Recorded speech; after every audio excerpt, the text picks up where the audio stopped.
Kembali bersama kami dalam Creative Money dan saya masih bersama dengan founder Suweora Jamu, Nova Dewi dari rumah masing-masing ya. Mbak Nova, balik lagi tadi ya. Tapi sebenarnya awalnya tuh dari mana dulu sih? Memangkah langsung membuka toko atau seperti apa sebenarnya ininya penjualannya juga? Jadi di awal kita bukanya itu lebih ke karena go with the flow ya. Jadi kan karena di petamburan itu lantai 2-nya itu kantor. Jadi lantai 1-nya itu dipakai buat tempat meeting gitu. Jadi kita menyajikan dari tahun 2009 waktu kita mulai menyiapkan konsep kedai jamu sampai tahun 2013 kita buka itu prosesnya kita R&D menu, kita tes ke teman-teman rasanya gimana, udah bisa diterima nggak oleh anak-anak generasi muda gitu. Terus selain mempersiapkan bisnis plan, secara kreatif juga kita membuat suatu perencanaan dari kemasan, dari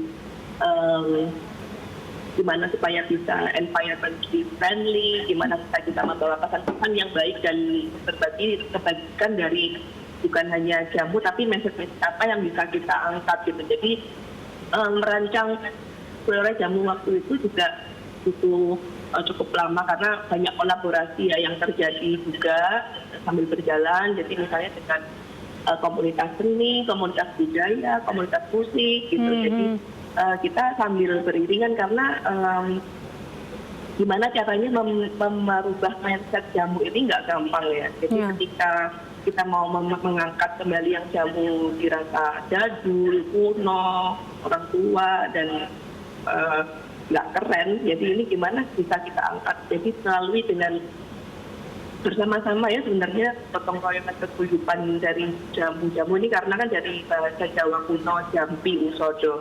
Artinya jamu itu jampi doa, usodo kesehatan.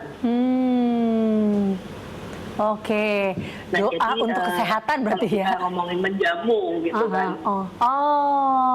Menjamu juga artinya kita menyuguhkan, menerima tamu, betul, ya. Memberikan yang terbaik dan dari dari secara holistik ya. Dari hulu ke hilir gitu. Itu kalau di awal-awal modalnya berapa sih Mbak Nova kalau boleh tahu nih ya kan? Karena pasti kan dengan mengubah image ini membutuhkan modal yang besar atau malah ternyata dengan gotong royong akhirnya modalnya ya tidak terlalu ya besar juga seperti itu atau gimana sebenarnya? Jadi untuk memang kalau dari sisi kita punya ada 3 aspek pelaksanaan bisnis ini ya. Jadi dari sisi edukasi berarti saya berbagi, mengajar dan membuat resepsi, mengembangkan dan menciptakan produk dan rasa ini kan memang dari sisi ini ya, secara kalau kita ngomongin modalnya ya dari intellectual property yang kita punya ya. Jadi kalau misalnya dari tempat ruang itu banyak sekali barang-barang yang saya pakai dari pemberian nenek saya, dari keluarga, meja kursi dari rumah yang dikasih ke saya gitu ya, bisa difungsikan, dikaryakan, bisa dinikmati bersama gitu. Jadi di awal sih memang yang paling besar itu investasi di bagian produksi ya, karena produksi yang kita lakukan itu dengan sistem yang sangat higienis.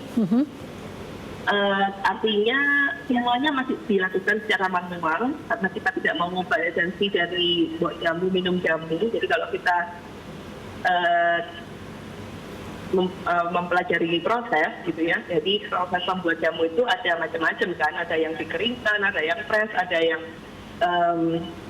godokan gitu kan. Jadi yang kita sajikan ini yang besar nilai dari R&D-nya yang memang kalau kita lihat yang dari sisi membuat usaha Suweora Jamu ini ya, bukan dari eksklusifnya, bukan prosesnya yang panjang gitu. Tapi ketika ini sudah menjadi satu modul bisnis, kita dari 50 sampai 100 juta tuh kita bisa membuka satu gerai Suweora Jamu.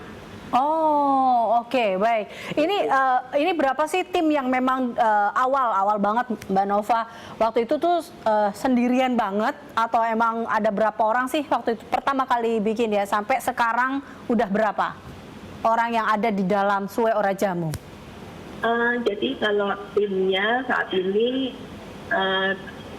ada dari yang di bagian produksi itu ada 10 orang ini di bawah bimbingan dan monitoring saya ya dari untuk pembuatan sampai penyimpanan dan sampai distribusi. Jadi kita tetap keep our company in the small scale supaya kita masih bisa menjalankan ini. Tapi memang divisinya makin banyak karena kita sekarang punya divisi di bahan baku. Jadi kita menanam sendiri, kita mengkurasi produk-produk yang kita pakai, yang kita pilih, yang kita seleksi untuk pembuatan jamu. Oke, itu sebabnya kan kalau kita lihat di IG-nya juga nih, balik lagi ya saya lihat IG-nya Sue Ora Jamu itu tuh ada cerita, ini semuanya ada saya lihat di cerita jamu. Nah di cerita jamu itu Mbak Nova tuh mengajarkan jamu atau seperti apa sih sebenarnya? Ini juga ada timnya saya lihat di sini juga sedang membuat jamu atau workshop membuat jamu atau seperti apa nih Mbak Nova? Ya, jadi sebelum COVID-19 ini kelas-kelas yang dilakukan dari yang saya rangkum di IG cerita jamu itu it's a hands-on class. Jadi timnya